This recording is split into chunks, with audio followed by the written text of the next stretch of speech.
But what do people say your story ya kuchana wagana ina enhance? Because me I have a few friends wanatengeza sasa hiyo jaba juice. Yeah. So I had jaba juice. And no. It's a good drink. You will concentrate on every other thing like music. But huko chini me it worked the opposite. So for them wao wanasema I've gotten that too. Me it won't work for me. Mimi nikijua kutakuwa na dem hata hiyo java juice itakakando kiasi. Mwaga nini? Me the only theory nilikuwa nayo ni like my A game days mostly, and I think it was just a coincidence, but every time nilikuwa nimechapa ka sembe alafu kanyama kidogo na sukuma wiki, as long as kuna sukuma wiki I used to perform, man. So mpaka nika find like sukuma wiki is my only aphrodisiac, I guess, but at the end of the day unakama find lakini hizo drugs zenyu I think zinaweza de-enhance, but I feel like the rest it's just if you are not under any influence of drugs ama nini ni whatever, because even whiskey dick na msikia inawakigi both ways it's both ways. Either I think you'll be super hard and if you're super hard you don't come, sindio? Ama inalala tu ile hayamki. So you mshaipata whiskey dick? Hiyo ni whiskey dick all the time, but some is kunywagi, so not really. Kunywagi wasi usema though weed ni aphrodisiac, especially kwa madem. Weed has to, because it's all about the blood, right? I don't know how it works, but just blood rushing, because hii ingine inafanya blood inakuwa sijui inaenda wapi, sijui inaenda kwa macho, because now you're concentrating, your eyes are wide open huku chini wazee, you're trying as hard as you can. Majokes zote za jaba zinakuwa focused on hiyo aspect ya concentration. It's just concentration. Meka line mnachana nyi wote, unasikia kujikuna, si umesikia hiyo, alafu unakuna mwenza wako bila kujua na hiyo stuff inaisha na unasikia tu vizuri na ni msemo mwingine umekuna. Nice. Nasikia hizo za didiwaga kuna mse nishapiga hii story I think hata kwa pod. Mse alikuwa jaba tukienda kani hizo siku za ma 3 zile manisan, vile wase walikuwa wanajazana kwa Nissan, so tumejazana. So unajua wezi simama, lazima umebend hivyo kiasi. So vile amebend hivyo anachana tukifika kani tumeshuka kwa 3, msee anatembea tu kama bado amebend hivyo. Ndio sasa mtapo wawezari aje eti anasimama. Hiyo shit waga. Unafanya una concentrate na kitu moja. Una focus na everything else is blank. Ina make sense why manini wanaitwa madrivers uipenda because anajua ataichapa alafu aishi, because then I'm thinking usema ina wakingi kwa nini zao ni wanakoga na concentrate on that at that time, so it's your starting point. Meditation. I think kuna hiyo alafu still tukistick na hiyo joke yako nini pia ulibonga jo incognito mode. So si ona kwa hivyo zako pia nini watching porn on incognito mode ama ukiwatch ujaligi na mimi weka incognito but knowing that they can still see. As in incognito ni ya kuprevent mse atatumia laptop yangu later. But for the ISPs hata mtu tumiaga phones laptop inaka. Alafu do you cover your webcam kwa nini kwa laptop? Mwa garada sana na webcam yangu. Mazo unaweza pata vitu zako kwa mneti ushangaa. Si ndio jo mwa garada. Alafu kitu fani ni when you've said that nimerealize sikavagi phone ya nini kamera ya phone. Mbona hakuna msi ukava ya like me nikiamua I've never done it, but if I was to ever like if I'm ever naked next to a laptop, I'll of course make sure it's covered.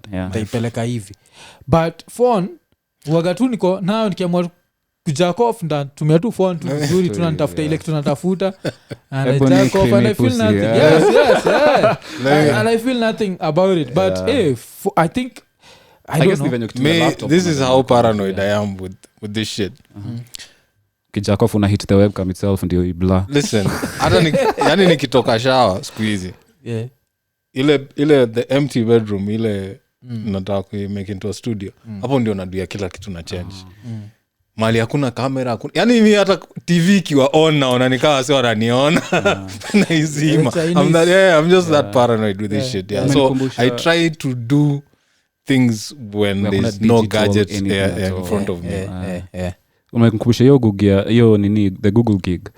So unajua ma gift bag upatiana walipatia speaker fulani inaitwa Google Nest. The Nest. Hiyo ni car assistant tu, si ndio? Inasikiza everything kwa hao.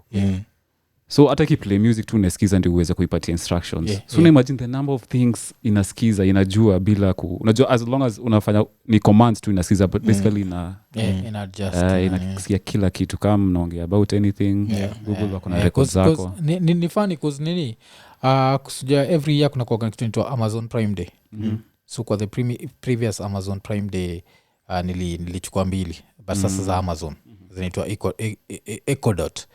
So nimechukua Ecodot ya mtoi na Ecodot yangu, but sasa what I found funny is my kid is so used to shouting so mpaka nataka ni change jina yangu kwa sasa mtoi wangu Alexa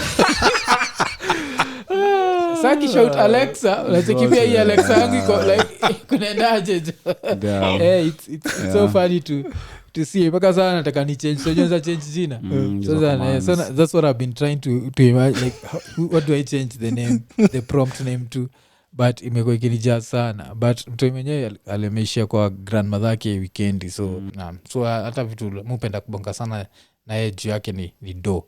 So nilibambika sana na ile joke yako ya the billionaire mindset. Ushawahi meet any billionaire? No, not really. Yeah.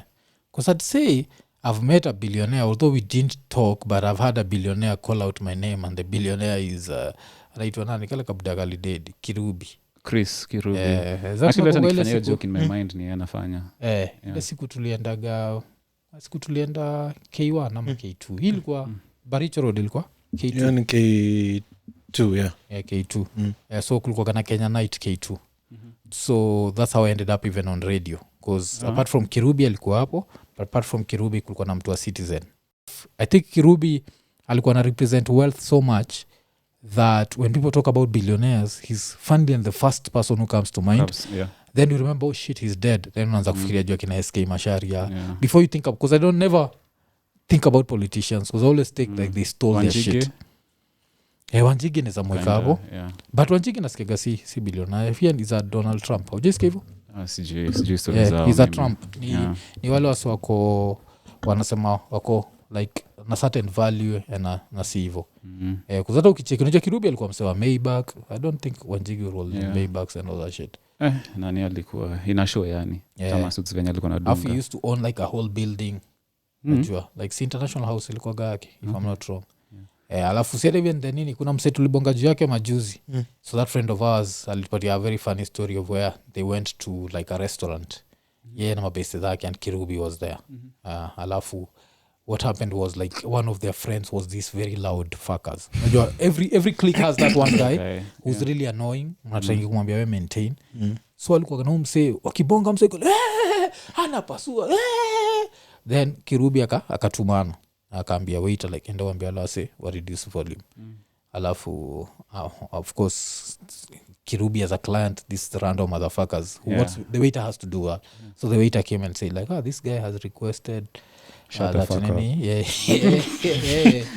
easy. Alafu ni kwa click ya mamchaka iko bwana nini sipia sisi tunatumia pesa hapa.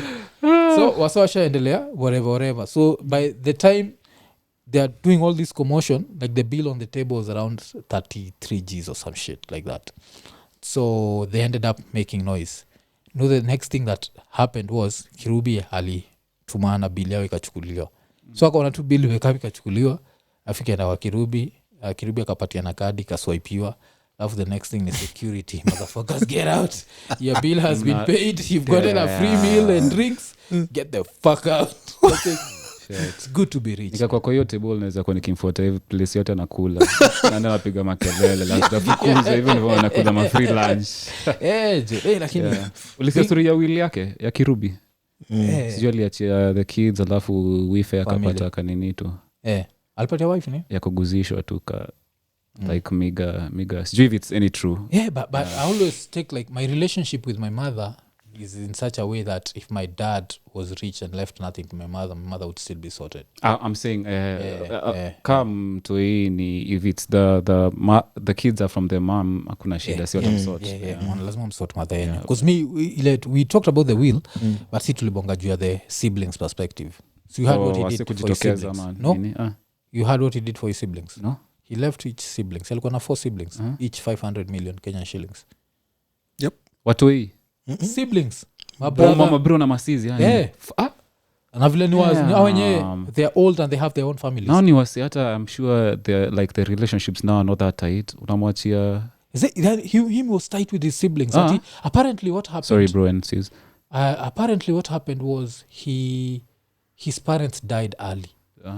So when his parents died, he took over like a parental role and he never let it go. Unajua vile kuna watu wengine wakifika certain level they let ni alipeleka bro wake moja majuu like learned in the best universities and was still tight with him when he came back. That's nice to hear. And he was tight with his 2 brothers. I think he had 2 brothers and 2 sisters and he was tight with them and he died at 80.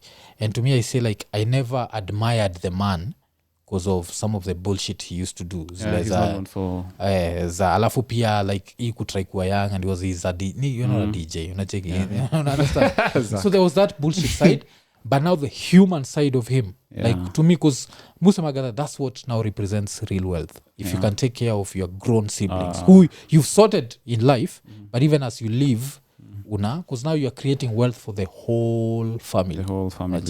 Na hiyo ni ngumu kufanya especially for you when they are older. Like hata umewasupport wanalisha family zao to still go back and do that for them. Because ulicheki kama vile my brothers na sisters wanani wa Kibaki extreme poverty like you have so much money that you can spend it in 50 lifetimes.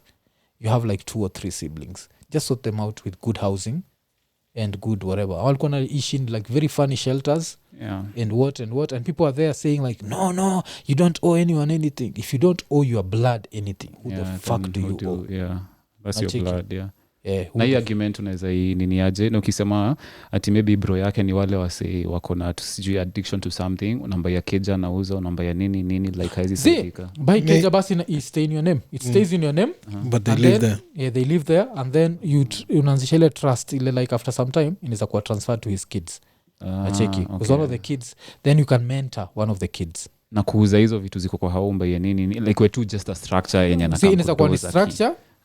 Kuna vitu ndani na kuna uochi na uochi saja mkubalia kuenda nini so he's still free but not free akijam aseme aishi hapo hata then that's his choice that's his choice. So point ni umemsort place ya kudoze chakula na dishi what you can control to aishi as a human being. Okay what you can control. Mimi nikiona hapo I just try to justify it nasema nikaa maybe akigrow up mabro wake walikuwa namtreat vibaya ama nini because pia kuna hiyo aspect ya Ruto pia nishaisikiaga the same thing that my brothers ake nini but what would your brother do to you that will make you nini? The only unforgivable thing would be sexual assault. That's unforgivable. Lakini punching me, that's my brother, you're allowed to punch kuna me. Vitu zingine familia ufanyana but a brother ni ngumu sana. I don't know what can be. Plus how many bad things would you have done someone in 1963? Me when I can forgive my brother for anything. Same. Like as long as it's not sexual assault, because you know that's some fucked up shit. Because I'm sure there's some dude somewhere being molested by the brother right now as we talk. Let's say kisikiza iko nini. Iko nini does not promote any form of violence. Yes. But now back to your billionaire mindset. Do you think you have it? Like it's far from that. I'm trying to cultivate it, but ni kweli napenda we were talking of here ulikuwa unaniuliza if I have any kauna naheshimu do nataka kuiheshimu but so far I'm so poor with money like what's the dumb shit you do? For me it's just na food ama kubamba madem hivyo hakuna sherehe but kitu funny ni you're a comedian number one so that means you're funny and vile tukuenjoy your light skin dude and then you're tall. You don't need to use any money, man. There's a lot of free pussy in Nairobi. Like I've never understood why people use money. When I look back into like at my 20s and whatever, I did that dumb shit where I feel like I never respected money.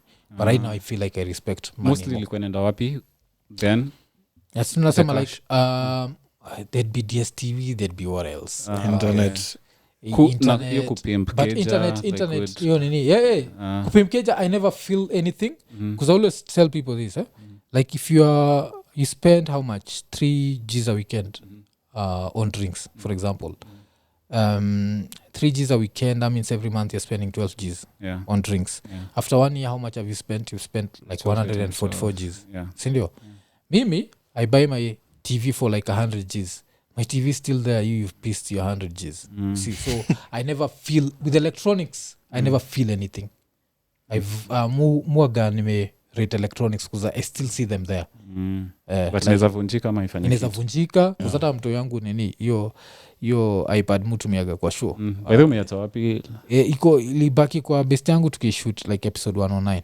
ilibaki show kwa by mistake nilikuwa nishaanza kukaa chiko episode 110 ndio mnamlete vitabu kwa studio bro hata kuna iPad zimeenda hakuna nilicho so mto hii because nilikuwa nampatia gana itumia mto yangu ni wale like sometimes musema like that little girl is full of shit like when she couldn't talk mto yako haivunjeo kitu I guess pia kuweza kuhandle hiyo immediate anger usishow hiyo ni a skill you have to you see but you have to show you're disappointed because you know it's a balance I don't think there's a good way that's the tricky thing no like sile ya kumgombanisha that's what I mean sana like I'd say you fight mtu wana fight gina ama at least wana niniaga ni madha yake unajua I always feel like a mother's love is somehow I expect the kid to go past hiyo wakizushiana more than mimi we feel like the kid can keep anaweza hold a grudge against the dad I don't know how true that is but I think maybe because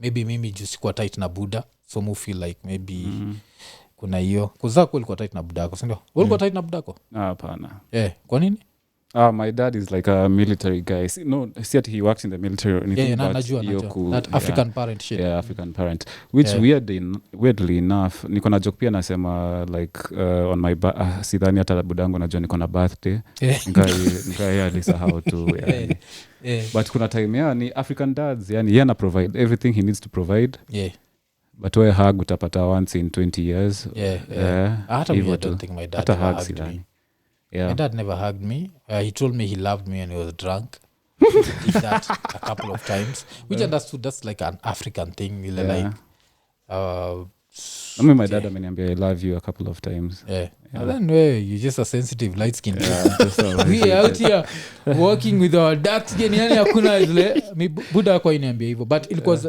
more like I used to see my real dad when he was drunk so do yako ni madem hata si madem sana it's just drinks not drinks ni vitu tu za kawaida tu za house appliances venye nasema simu data wifi house appliances that's not wasting simu in this era it's not wasting you need it simu kwanza kwa simu pia ni camera na check like in itself like I shoot my vlog na simu yangu pia sometimes so you're investing in yourself that's investing in yourself I don't think internet is a luxury I think hata Ruto amesema ata spread internet to every home I'm hoping he keeps this promise if he wins amesema hivyo track record yase ina show promises are not kuna stadiums tunangojea kwa story ya stadium unaichukaje I feel like kwangu nitasema tu whoever booked it first that's there nini simple as that but it's inasemekana ni UDA alafu unajua nini on the day tuna shoot hii podcast kulikuwa na hiyo like ualai alikuwa anaandika Museveni ... Museveni mpaka nashinda kwani ufala amededi jo like at the dedi easy sasa kuko na nini jo check ama yuko hosi kituka hiyo on the day we are shooting the podcast so we don't know I see them another day not after gold was discovered in Uganda you can't umesikia hiyo story tulibonga mlibonga worth 12 trillion US trillion that will make it like the richest country in the world basically because ukiangalia the size of Uganda with that sort of money they'd be the richest hiyo kitu nasia it's more than the world's amounts of nini because mimi inafaa kufika do kama hiyo unaita tu Bobby Wine unamwambia sasa wewe this is going to be a one party state sasa kuna place naitwa Kajitombe unawezaenda huko either uende huko ama utulie you're going to live a very comfortable life. Yes, we are going to change everything. Unataka nini? Unataka good health care, sawa, kila mtu atapata good health. Unataka nini? Because you can provide all these things for everyone. Like ikwe UG unalala tu, there's a stipend that comes at the end. Natafuta dem in Uganda, mi nataka sahi wale watakuwa like siwezi ngoja kuona Olympics ya next time. Ugandans wanakimbilia nini? Gold. Nakimbilia silver na bronze wote. Like let me just be number 2. Nisikie venye there's enough nini. So inasemekana hiyo jo. But I'm not seeing anything interesting. But unachekio nini ya alai? Unasenda kwa nini ya alai? I think he was just doing some bullshit, but it put something so suspenseful. I was like, what the fuck has happened? Because there are other people who are also like larger than life. Like I'm the sort of person sikuamini Magufuli amededi. Wewe vile usika Magufuli amededi uliamini? Like me I had to hear it from Samia to believe it. Why? Because that's how he was such a dictator that I thought he'd dictate death. Unajua like death, fuck you. Unacheki like kuna ingeko to that easy yet he just so hakuwa nini. Alafu that was like that was actually a good death for TZ. The irony was a bit, unajua alikuwa naambiwa alikuwa nasema covid serial naambiwa wasi warudishia ati donors hizo masks na manini. Kenya nani unaweza sema amekuwa na trajectory kayo? Kenya kuna mtu kweli like amass wealth since na tumemjua tu akiwa maybe a rapper or a musician, someone. I'd say I wouldn't say like they've become billionaires, but I've seen people amass wealth. Naweza sema nani? Naweza patiana yao ni wengi. Naweza patiana Calligraph would be an example. Okay, pia anajua because from Kayole to Karen, that's some shit. Okto nani Bahati, that's a good one. Because Bahati, that ka family like niko naambia watu like having as a family unit they have 1.5 million subscribers. Wajua kuna ujinga muna gawase hapa Kenya wakibonga like YouTube Kenya ilipagi. Ulisikia wapi? So that means that family has an income of on average $1 million shillings a month in Kenya. That's good money. Because ushachiki odem anaitwa Diana is a media station. Diana upost like the most basic bullshit video in like 7 hours iko 200,000 views. Alafu kuna hii shit alianza like ukitaka kujua vile nika manini tunaitanga socialites and whatever, they understand the human psychology. So like there's this once she did a video with her like ule baby mama mwingine wa Bahati, and the last time I checked that shit was going to hit 1 million in less than a week. 1 million views, and it was a long video. So I'd say those are those. But who else in the same path? Another watu pia wanaenda kuwa mass wealth if they maintain the same trajectory. Kuna mademo wawili Mongai Eve na Lin Ngugi. Omosh tahidi pia. Fuck that. Ule handouts because alafu unajua ile time alikuwa na chapo handouts, that was the time for him to now put in work and a foundation at least. Foundation, because everyone was talking about him. I don't think I'll take advantage. So him najua watu wanaweza kupatia handouts to just for long enough, and then at some point anakuambia jo kuna place nitoka Jito, ambia just go there and wait. Fair uende Jito ambia siko najua nafaa kwa tunaambia wase shika fair, siko najua hiyo ndio siseme huko na fair. So sikimbia Kencom na imba alafu useme ufikishwe Jito ambia. I think tunafaa kwa tunaambia wase so kitu nanibamba it's young people like so ukiona ni mse young it's achievable. At least kuna some people to look up to yani. Sika zamani ilikuwa unaona mse ni mzee maybe, so hiyo link between us iko imepotea.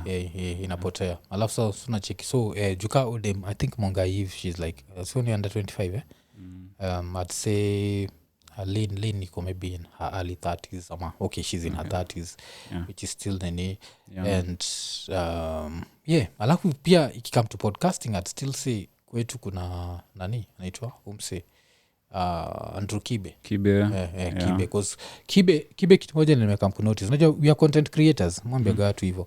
So the best content creators are those people who will speak their minds on different things, si ndio? So you can never agree with someone 100%, sindio? True. So personally mwambia gatu I don't agree na Kibe come to his perspective of women. Like me, the women I've had in my life have been 1, 2, 3 yeah. But when it comes to work ethic and how to treat a business, I don't think there's a better example than that dude. You see him grow from like me, by the time nianza kumfollow he was like at 30,000 subscribers. And now the dude is like at 270. That's on YouTube. On YouTube. Okay. So nimecheck hiyo growth yake. So naweza ambia say like he come to like work ethic ndio msee na nimemrank kabisa. Okay. But pia Nini honestly growth yenu imekuwa so amazing to watch mazee. Pia imekuwa poa.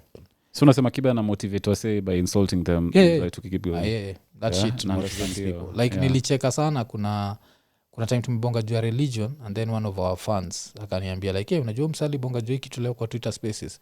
Then I went and listened to the Twitter Space. So how the Twitter Space starts was mse fulani ana call in alafu Kibe anamuuliza like hey, so did you start your podcast?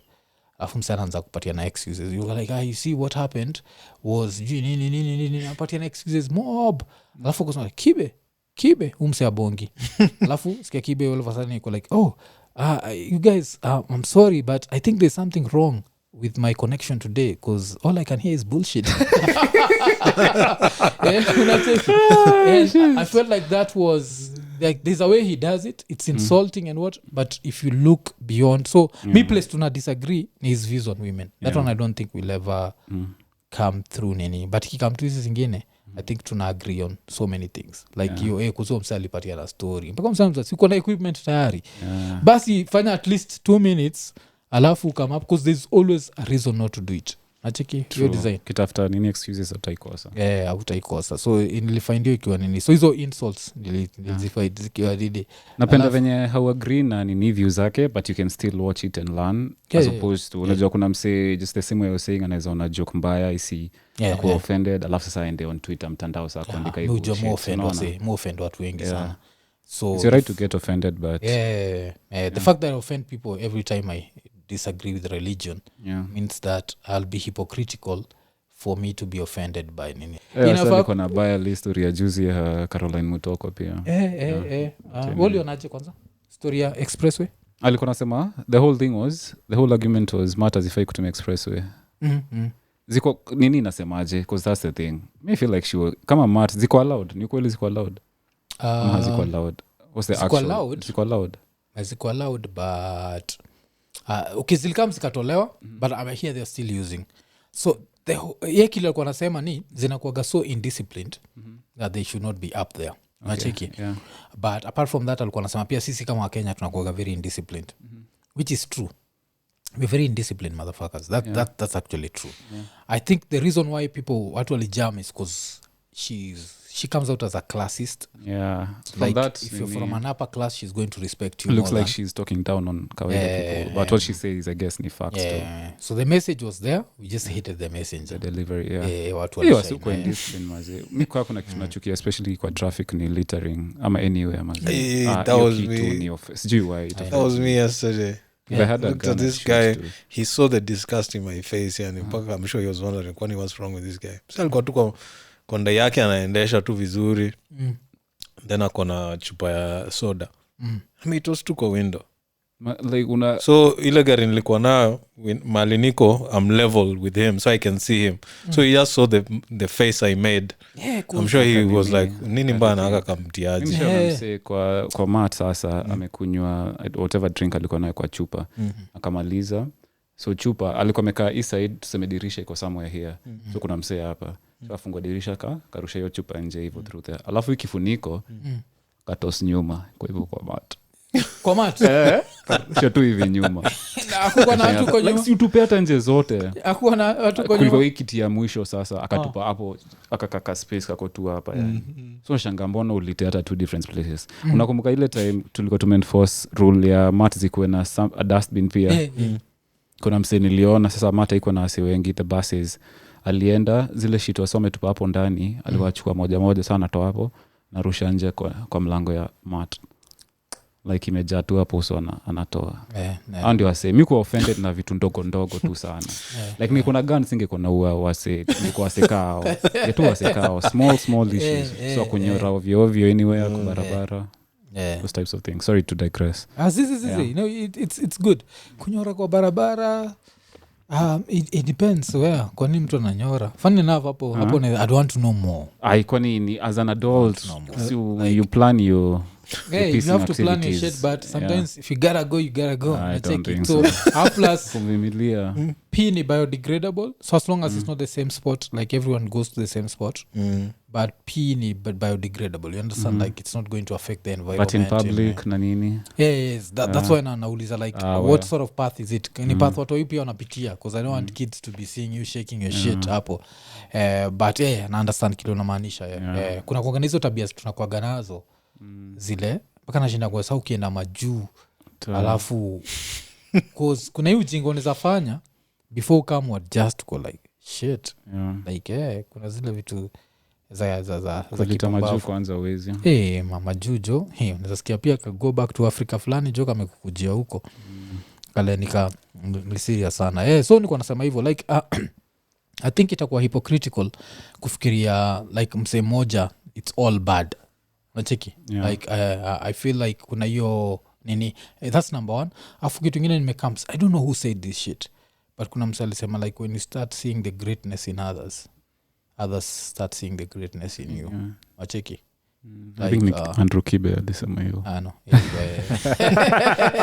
I don't think ilikuwa but kuna mtu alisemaga hivi wewe bado ni religious me ni religious not as much I'd say spiritual as I define spiritual so you believe in Jesus I believe in a higher being but not specifically Jesus Jesus do you believe Jesus is your Lord and Savior sijui not Jesus I think God because sasa ukisema but Jesus ni the three in one the Holy Trinity the nini God is Jesus and Jesus is God I guess I believe in a higher being but unakuele nini hii documentary ya Bill Maher inaitwa Religulous watch kuna kitu alinibamba nayo sana ile alisema ati kuna time ashaenda kuuliza msee ati history ya the Trinity 3 in 1 makes no sense alafu ati msee akamwangalia akamwambia yes it makes sense you see God is 3 in 1 it's like water can be liquid it can be solid and it can be gas after for a split second he believed that shit I need some bullshit some bullshit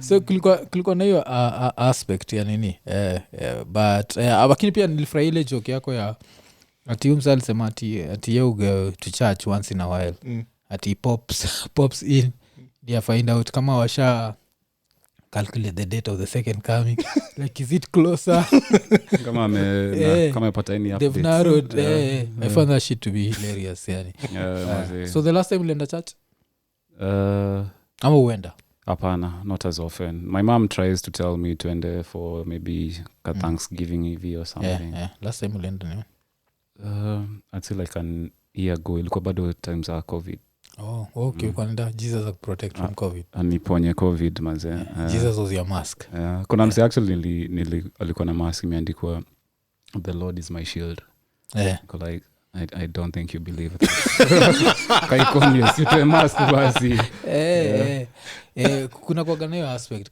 kama hiyo anaga kwa mathrees naonaga kwa mathrees hiyo aspect ya waseme kadhat ka white Jesus then imeandikwa kitu and that actually unaona vile uko nasema ti wasi kutupata kataka wagaina kwa offend mimi kitu zao ni offend ni hiyo like every time I see a white Jesus kwa public transportation like move yani kuzonaga like that's promoting white supremacy that's all I look at it like when you think about even look at the table ya Jesus the last supper just 12 white dudes only the cook was black mzee food ndio no kwa kono na ka chef tu kako and shido ni gani let's say but I wouldn't be surprised because that's because the origin of spices and all these things because so we must have been the best cooks at that spices and everything so na believe Jesus alikuwa kama alikuwa a fictional character never existed to me I feel like the same way saizi kuna watu wana exist saizi wale thousands of years from now you'll be told about them and what they did. It's just that now there's more information. So at that time ndio kulikuwa kuna huyo msee Jesus, probably a politician, because ukiangalia kila kitu alikuwa anafanya ni kuoppose the government, The system. and the system, and the punishment he got, if you do your research you'll find that is the punishment most people who are against government were given at that time. Kukuwa nailed kwa cross. So maybe the other stories hapo katikati waliongeza chumvi, but hiyo ndio ilikuwa punishment ya opposition wa government hizo siku. So the fact that he was so committed to it, he became like one of those folklores. So as time goes, of course inakuwa remix mpaka sasa the 3 days alikufa akafufuka kanini hizo zote zikakuwa that's my take on it. But that person I'm sure he existed. Must have existed. It's just that si eti alitoka kwa mbinguni ama nini, hiyo sasa ni vitu. Because mimi shida yangu aga moja, like for example tuliquote some Greek philosopher called Epicurus. Epicurus died in 270 BC. That's 270 before Christ. And they are carvings za Epicurus. There's no single carving of Jesus. What we have is house magani family ya Michelangelo, sindio? Like the Michelangelo alienda akachora familia yake, anko yake sijui na whatever you see. So that's like one version. Alafu the fact that all these mythologies, kuna hizi mythologies zingine zile akina Horus. Horus was born of a virgin, born on the 25th of December. So all those stories align. So that's why I mean nikisema like this is like a fictional character. So I'll still take it that way. The same way I also take Omieri, which is now from my people, as a fictional snake. So kuna hiyo like mi natoka Nyakach. So Nyakach kuna kuwaga na hiyo story ya Omieri. Najua Omieri was this snake, and this snake had superpowers, blah blah blah blah blah blah, could determine when rain is coming, you know that bullshit. So Omieri fictional kwangu still. The same way Luanda Magere, the Luo warrior, whose shadow was his strength. Same as Samson. The shadow, you had to pierce the shadow. You had to pierce the shadow for him too. You see? So the only difference is the Luos didn't conquer the world. Otherwise if you conquered the world, saizi nyinyi wote mngekuwa Luanda Magere. Picha yake hapa. Mnaenda pale kila mtu angekuwa anatembea na kaspia kadogo. Luanda Magere multiplied the 5 fish and alifanya. Unaona. So I feel like kuna hiyo aspect. Afu pia talking of that, I also feel like the fact that pia kwa Bible, the fact that there's so much emphasis put on like something like circumcision, and then I come from the one community that circumcision was not put as a priority, and this is not my book. Una understand? Like it's not even about me as an individual, it's about like the people. Like what the fuck, you didn't get the message? Like cutting a part of your dick is actually very important to someone up there. The person controlling the planets going round and shit is worried about how your dick looks. Like, you understand? So kuna hizo aspects zile zinafanya na nini. But more than that, it's just the white image. I have a problem with that white image. Because tunajidharau. Like I've been in situations where I'm in a Kenyan like space, but the white person is being treated with more respect than me. That's painful. You see, so you're inferiority. In these clubs performing to me, and that's happening. Napenda venye sijui kani Octopizo alikuja hapa iko Nini akasema the same thing. Sijui kani ati alienda ku smoke weed at a club. Alafu msi ati azime and nani ali like other acts Nigerian, South African wamekam tunaona do the same shit. And in Africa mwanzako na kushow hivyo. Yes. That's even a bad example, but still in the same line. Africa. Kuna hiyo inferiority complex suaga nayo. And I always feel like I can trace it back to religion, because my mother is religious, ndio. And like even before the podcast leo, and nilikuwa kwa call na yeye, and alikuwa niambia vile sijui anafaa kuenda kupraise juu kudo what, and I'm sure the Jesus she has in her mind is a white Jesus, you see. And I can't blame her. I always tell people like siwezi blame. There's a reason why she took me to school while her herself her education level C unaona Yeah. so she's also not like hajaifundishwa evolution so there's no way namuexpect ajue 1 or 2 3 things so but to me the white image I feel in a translating it's the reason why a watchman you see a watchman I expect a watchman to be more religious than me sindio Yeah. so uochi kama ana believe Jesus is white and sees a white man that's the closest to Jesus he'll ever get so when he treats that person better than me I understand I actually understand why and I'll trace it back to white Jesus and I'm like huyu Yesu huyu Yeah.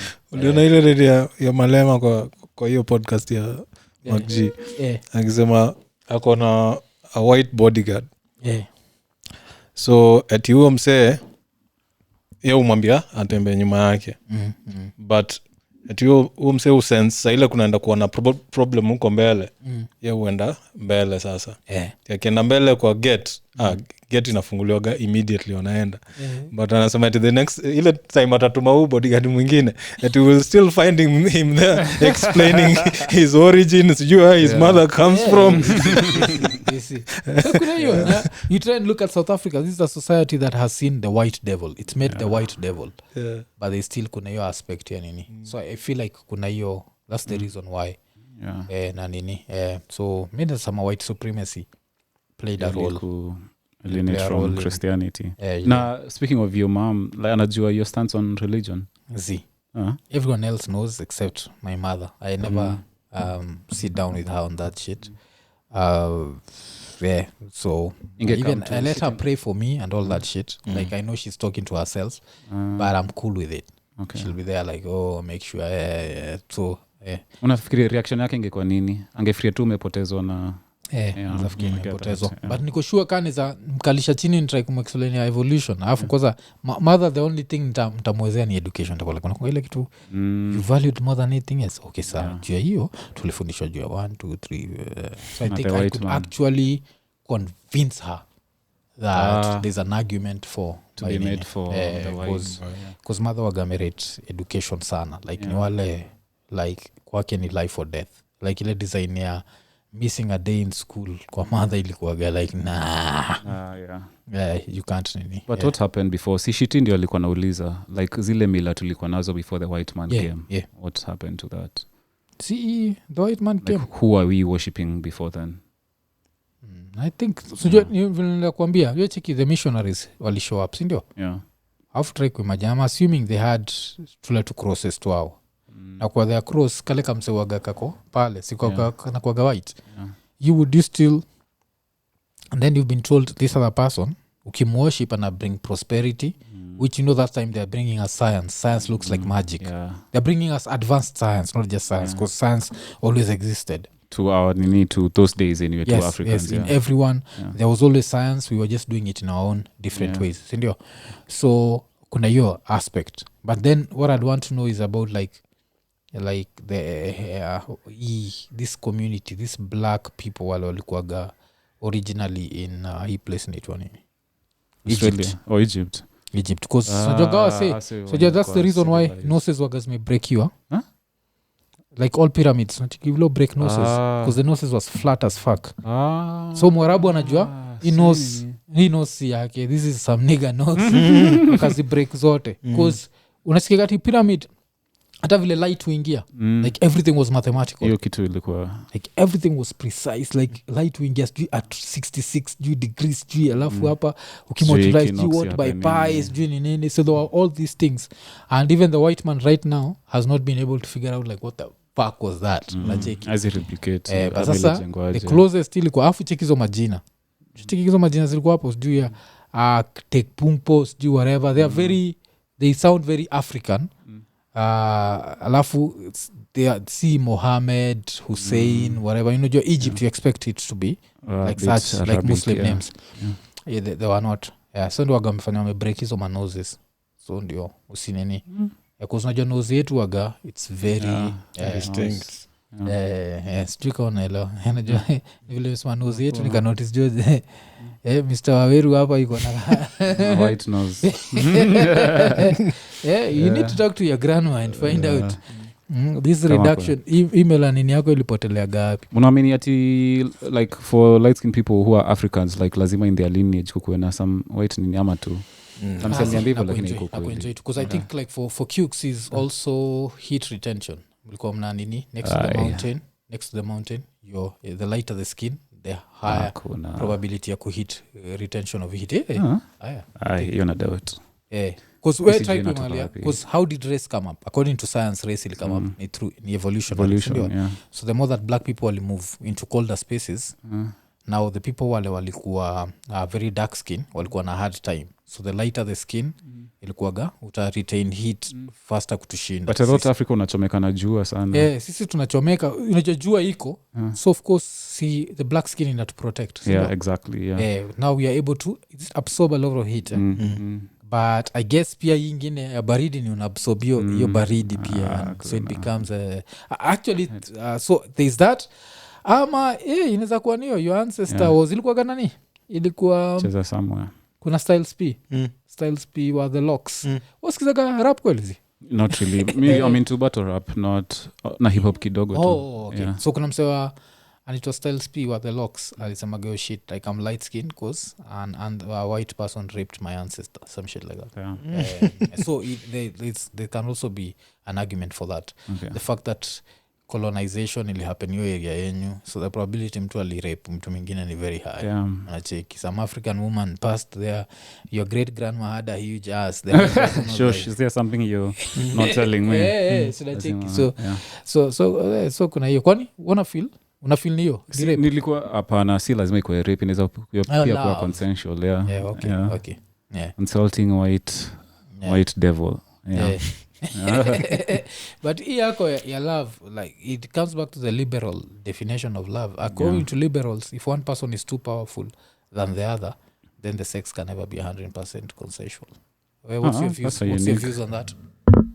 I think any adults can with sane working mental capacity anaweza agree kunini there can be inaweza kuwa ukweli that huyo ako in a more powerful situation than the other but as long as you are a consenting adult unajua that dynamic is there it's on you to go ahead ama not go ahead because kuna kuagana hiyo aspect like from a position of power that's why like ukipata Tim Dosi anakatia junior hiyo ni inakuwa nini pia imenikumbusha muona hii nini kuna this like screenshot that's been going round of a girl who apparently slept with the HR shaiona hapana sijaona so nikawa sleep na HR alafu HR amemhepa so the girl is being fired we go like nilikosea bwana yangu heshima nikakupatia hii kitu na bado umeniacha so you see and so this screenshot had been nini and I'm there like people need to find the HR because the HR also needs to get fired kuna ile like abuse of power like let the person fuck you because they want to fuck you let them not fuck you because umwambia that's going to safeguard their job because that means you're literally that's rape pia blackmail rape it's like a couple of charges because you're in a position of power when you unainini mwenyewe when you unaenda unajua uko na some leverage to use. Kuna ishi tulijoke juu ya medical insurance and I don't know if we watch shit yetu ya medical insurance so alikuwa anasema vile alikuwa na medical insurance alikuwa anaingia kwa hosi like the guy with the biggest dick in that place because najua he has medical but sasa now there's like another guy we have on our lives on Fridays he was talking about how dangerous that is having like a full medical cover in Kenya because people are trying to get paid and you are easy prey understand so utafika hapo umeingia tu zile zate nikuwa na kohoa alafu atakuwa like buda unajua ni nini mbaya tunanili kufanya operation cause kuna vile kidney yako imeguzana na liver alafu unapasuliwa tu lazima tu so there's that shit ulikuwa unajua hiyo wase wakikuuliza tu how are you paying useme insurance card wanajua hata hivyo I used to get like if you pay cash for the same like unaweza fanya an experiment going to hospital give out the same symptoms nini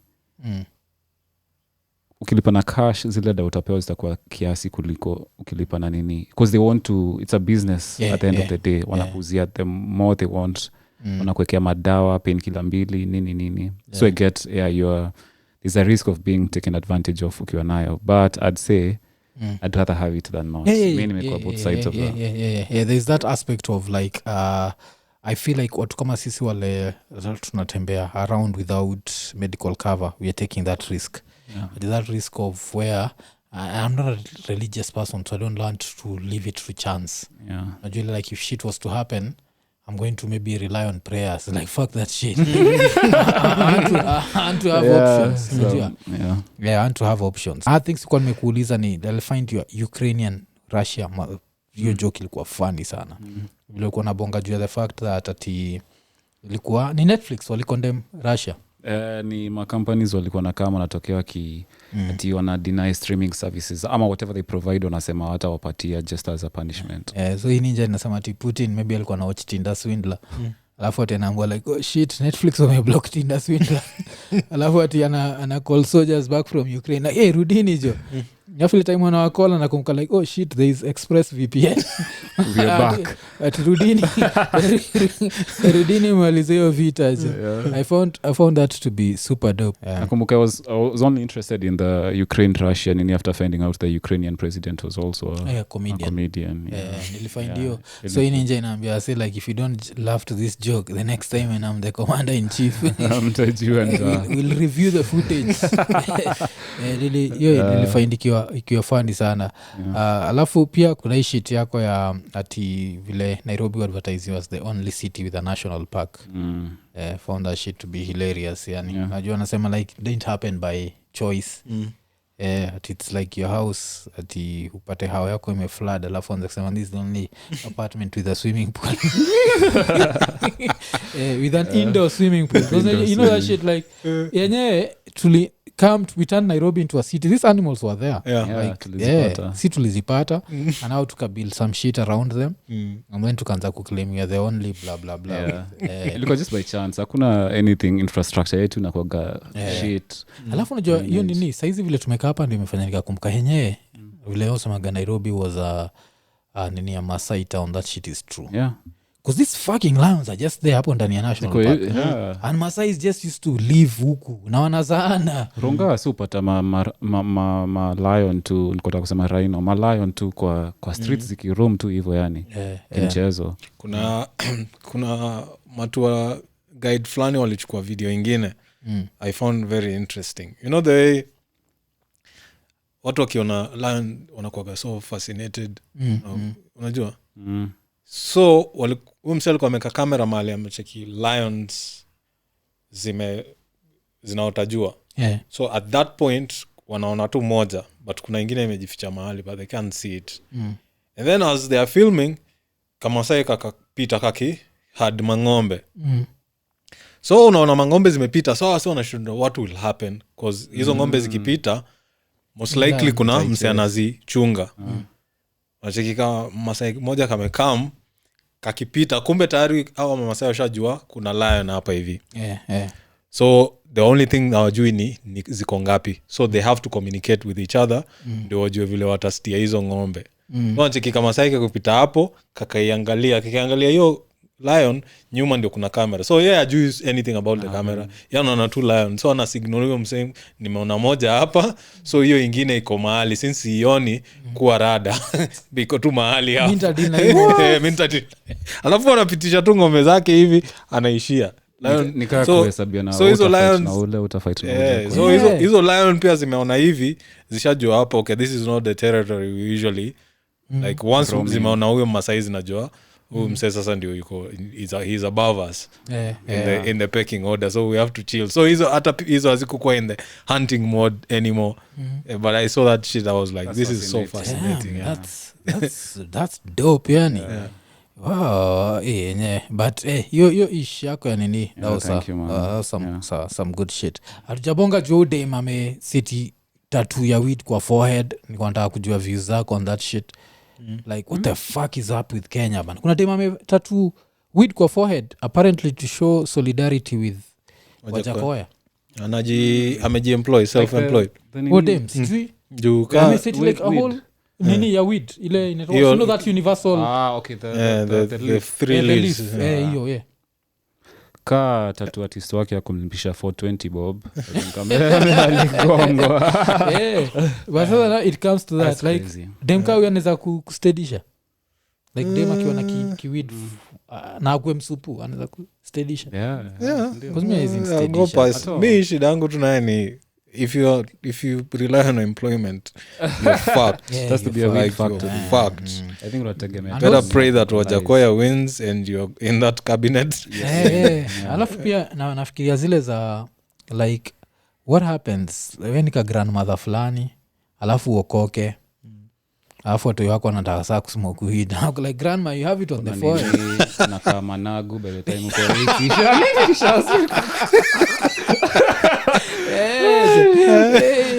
akiomzea itatanukwe managu jo igwe na enye anaweza jitetea ni let's keep it vegetarian in this enye I guess that's it. Kula ugali na mgusisha kwa forehead hapa kiasi kuna hiyo nini so niko ndika vitu kadhaa hapa pia ulikuwa mbongaji wa KBC rebranding again. I think that was just alifanyaga ile joke kitambo pia I think around the same time kwa nabongaji wa KBC rebranding and he was saying like the way ati KBC are doing how fanya so badly that if they called you for a job unajua like yenye career yako ime hit like a bad but kitu funny ni actually feel like wamejaribu umeona like there's even this one photo that keeps going round of this one presenter mshamona ile akifanya the news kama angalia hiyo setting alafu karasa kakutua hapo tukako like KBC but I feel like alikuwa presenter wa Citizen alikuwa ameka mko benchmark kama kitu kai hiyo hizo kwa KBC tu kwa sababu alikuwa na hiyo joke ati KBC so bad that my news presenter wa KBC au read news ya 7 then they rush home watch Citizen at 9 ulikuwa disrespectful shit hadi na wabishti wana wa KBC nilikuwa tu nataka kuachongoa so that was it but it was such a nice joke but I actually feel like they're trying and I feel like KBC can be changed but I feel like the president if one day a president comes in and is like be like BBC criticize me when you can and also do the rest I think KBC can turn around but as long as it's the government mouthpiece then alitai nini ni hard kuiturn around it's because just be like BBC mi naweza kuwa I'd be so petty that I'd even naweza still scripts za BBC ni zilocalize because BBC has like the best some of the best dramas out here ushawa chingine ito Line of Duty Luther ilikuwa BBC you can know the script like the script is so zimeandikwa so tight Line of Duty can be so good because Kenya corruption in the Kenya police as in there's like a million stories just localize them and then suspense zikue kama zile za Line of Duty so you just take inaweza kuwa some crazy whatever hata even if you need to employ the Abel Mtuas of this I was just thinking that now they are able to do some of those stories so inaweza kuwa like some really dope shit so bana Mr. Chinese George kwa sasa mabesi ukuita nini like ukihang out na kinatai do they call you George they just call me George high school and primary ndio wasana just Chinese and people who know me from social media wataniita Chinese but George is okay endeleni kufanya kitu mnafanya na vile tu nimesema wacha tu remind wase Tuesday number 7 tao Wednesday 2 grapes Kilimani oh shit na nilikuja hiyo Wednesday Thursday Mayura Westlands Friday Wama Africa iko Muthangari so hizo mbili na need kukuja so like subscribe hit the notification button tell a friend tukimalizia ni episode 110 tukiwika eko nene